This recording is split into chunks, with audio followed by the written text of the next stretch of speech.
Welcome, everyone, to the Everything Show, episode 532. I am your host, Matrixlord212, and I'm with Scott. What's up, Scott? Firehouse Subs, created and founded by firemen. Nice. Well, this is the Haircut Podcast. Check it out, man. We got Scott's due, too. There you go. All right, no, just kidding. Actually, we're going to talk about, surprise, surprise, Star Wars The Force Awakens box office dominance. Yeah. And I'm going to basically tell you guys that all the figures didn't come in yet, but it is estimated that The Force Awakens was the #1 movie of the week, which, surprise, surprise. Yeah. Okay, somebody tried to do a little scary thing like Leo DiCaprio's movie may be #1. No, didn't happen. Sorry. So we have right now, it stands so far, may change tomorrow morning, 812 million here domestically. Worldwide, 1,733,411,043. That's a lot of lightsabers right there. Yes, I'm going to screen share it so you guys can see it yourself. Okay, and there it is. There's never been a domestic total of 812 million for a movie ever in history. Okay, already beat Avengers, the first one. So now it's the ultimate test. We're almost at 1 billion in the foreign markets. Okay, it looks like this week we will get that number for the foreign markets, and we'll reach 1 billion. As far as our numbers go, will The Force Awakens be #1 here next weekend? To me, I'm going to look at what is coming against it. It looks to me like it may. I'm going to get the release schedule here. All right.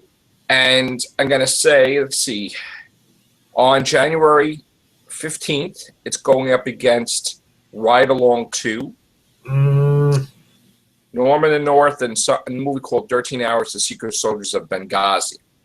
So it looks to me like it's going to be #1. Yeah. This coming week.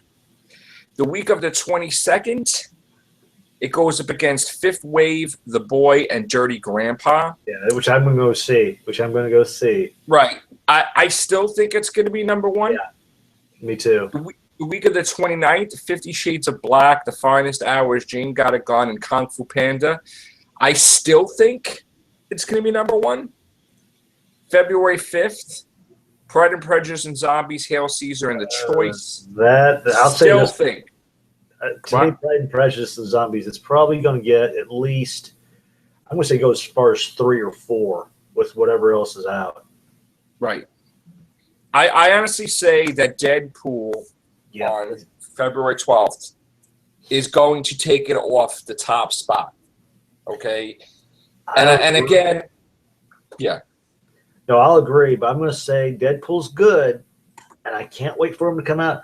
I'll give Deadpool at least 2 weeks. 2 weeks, and then Star Wars will go back to the top. Really? You really think that's going to happen? Yep.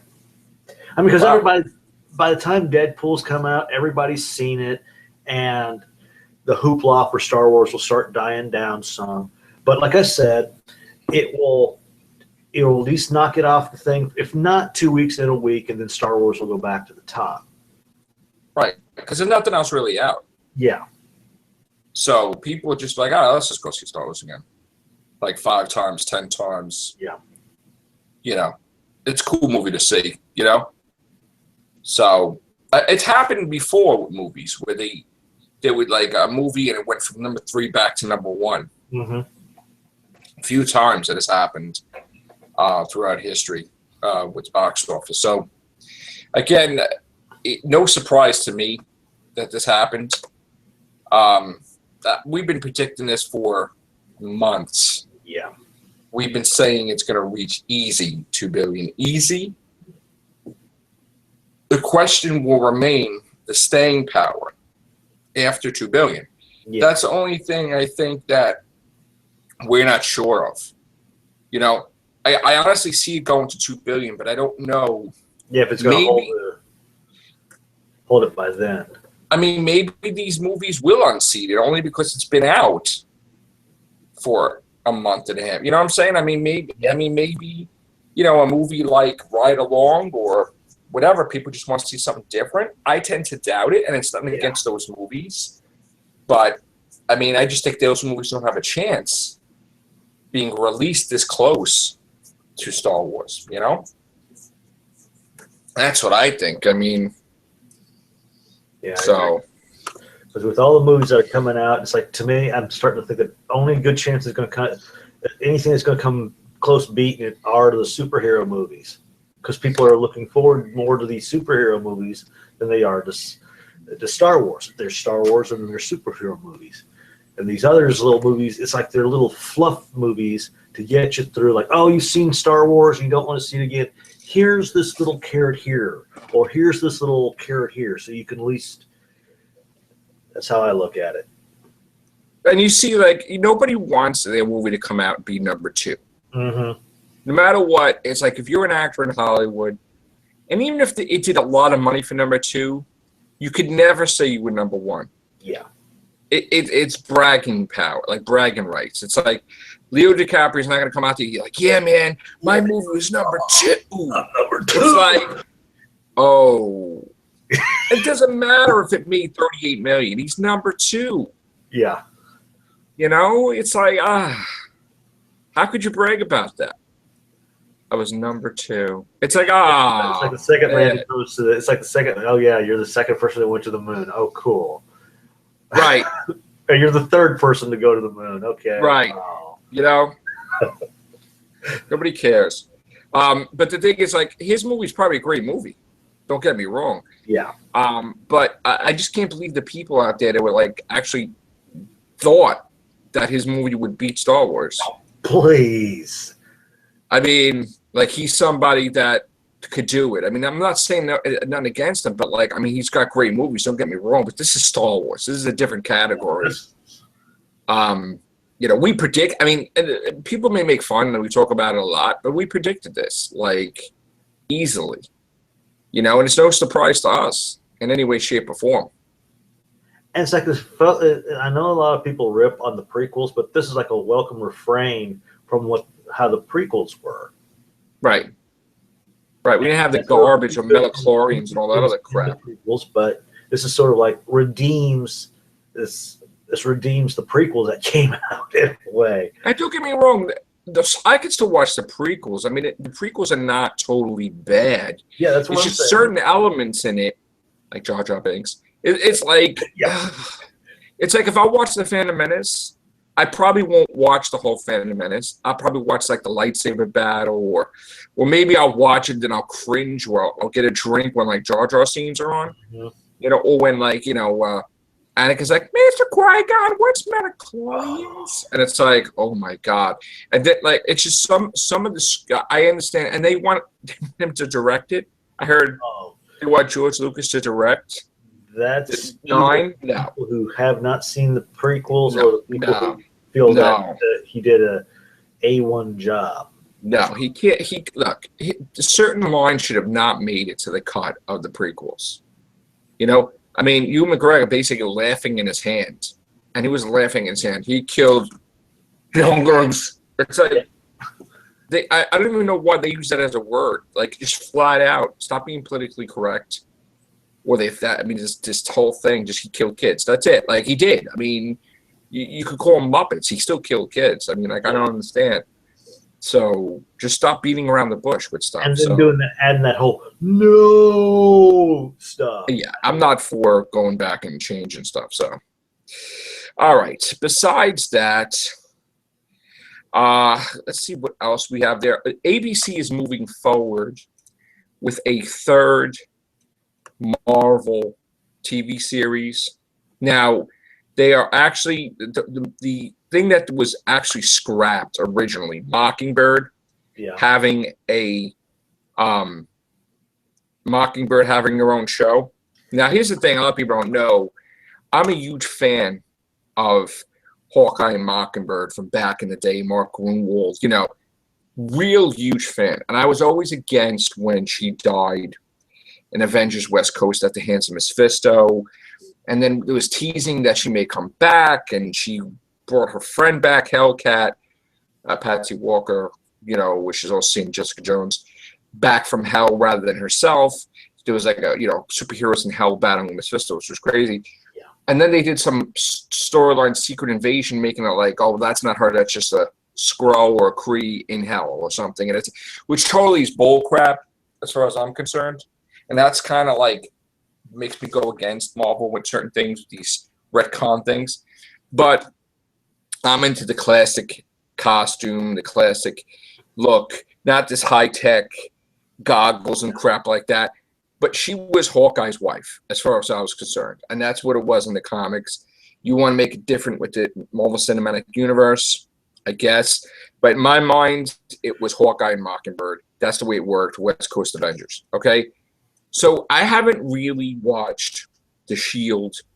interpretation of Mockingbird because she doesn't look like Mockingbird to me. Mockingbird was blonde. Yeah.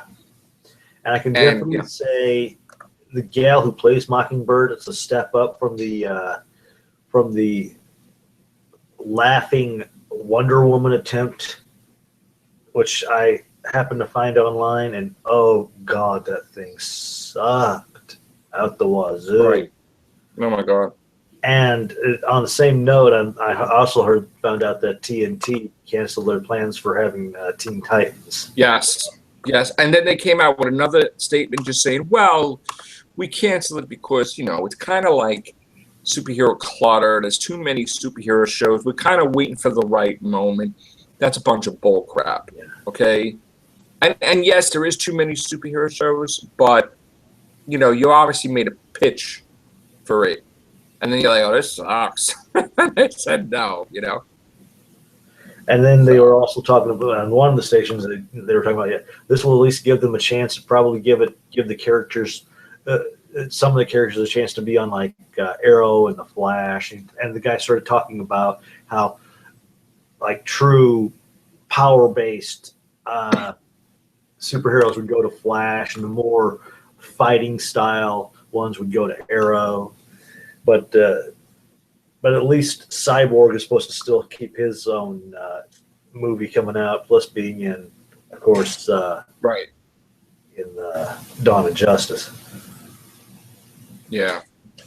So I just, you know, with the whole superhero stuff going on, I don't want it to be where all the time slots on all the channels are like superhero shows.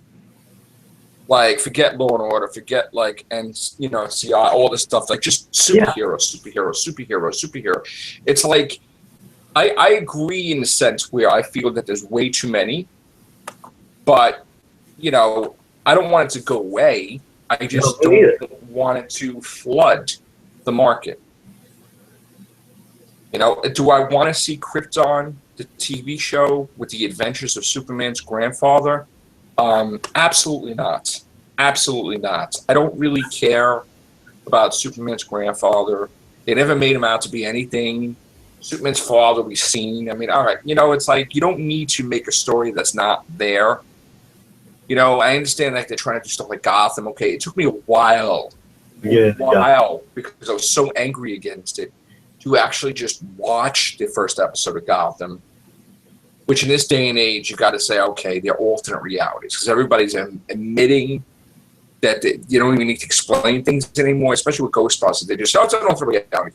Oh, it's an alternate. It's part of the. It's accepted. Yet there's probably other realities out there. Not so. I mean, after a while, it's going to get confusing because, like, we watched Supergirl today from the episode that just aired. And if you watch Supergirl, they make a statement that Superman doesn't kill anybody. Right? Well, that means that Supergirl is not attached to the Man of Steel movie because he killed Zod. So this universe, Superman doesn't kill anybody, which is what everybody believes of Superman, that he doesn't kill anybody. You know, because like even the people who do Supergirl, they're like, oh no, in their eyes, Superman doesn't kill anybody, which is what everybody else mostly believes. So when Superman does appear on there, it's going to be a completely different Superman. It's not going to be, you know, the movie Superman. And they even said it that DC had basically said that Arrow, Flash, all that stuff's an alternate reality to the movies. And supposedly Supergirl is the same universe supposedly as Flash and Arrow. Yeah. And to me is good that if you're going to have it now, if they were pulling it from the big screen to the small screen, fine, yeah, have them the same. But if you're going to have something on the small screen, yeah, have it separate from the movie. And yes, it may work with S.H.I.E.L.D. on occasion, but if you're going to have it for the small screen, have it different. And so you have your two different. That way they don't sort of conflict. Yeah, conflict with each other so much. Yeah, that's what it is. So again, I'm sure that people are gonna, when they see the Batman vs Superman movie, they're gonna see the Flash in there. They're like, "What the hell is going on?" See, in my mind, DC building up their stuff, they should have everything connected. Yeah, they're not established in TV where it's like, okay, they could do that. You know what I'm saying? So like, just making it alternate realities, people are not going to know that. Some people, you know. Yeah. So long as DC's probably going the reverse route of Marvel, where you introduce them in like a big thing, like Batman versus Superman, and then when people go, okay, who's this? And then they can easily splinter them off into their own movies, and they may do a lot better job. Because that's the whole point of DC. They've got to be different from Marvel for them to see. Exactly. And now we got a filmmaker, Kevin Smith, has signed on to direct an upcoming episode of the CW's Flash in May. So Kevin Smith's going to have his hand in directing a Flash episode, which is interesting. And of course, we're going to have a Flash Arrow crossover again. So they have a lot of plans. And then Firefly's Jewel State is going to appear in Legends of Tomorrow. Yep, I saw that and run that. So that's interesting. So we got a lot of stuff planned. They have plans for these shows. Not a superhero. Yeah. So, all right. So that's going to be it for this little episode of the Everything Show. We'll probably be back later with the group. And I'm still holding out. I know I shouldn't be holding my breath for it, but I still would love to see them redo the 60s version of Peter Cushing's Doctor Who. I'm sorry, but I still would love to, yeah. Oh, somehow connect it? But they don't even have to connect it. I just still think it would be kind of cool to see them redo it, because I can see at least four sequels, 4 movies out of it. I think as far as Moffat's in charge, that's never going to happen. I know.